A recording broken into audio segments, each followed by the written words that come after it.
Hello friends, welcome back to the new video guys. Today guys, I am going to show you guys how can you change guys your screen color mode in your Realme phone. Guys, you want to change guys your screen color mode, so guys you can change. And guys, now let's see how to change screen color mode in our Realme phone guys. In this video guys, I am going to show you friends. So friends, how can you change your screen color mode in your Realme phone device? So first of all guys, we will have to guys click on our phone setting to change it and guys scroll it. Guys, you can see display and brightness settings. So guys tap here and guys click on screen color mode and guys you can see there are two colors guys, two option.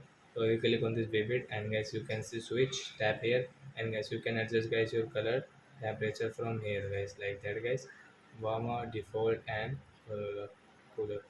So like that guys you can change and guys you can adjust guys your color temperature. So like that guys you can change your screen color mode in your Realme phone. So I hope friends you have understood how to change a screen color mode in our Realme phone. So that's it guys, thanks for watching my video guys. Now we will meet on next video guys with new topic. Before going guys, please go and like my video, subscribe my channel. Bye bye friends.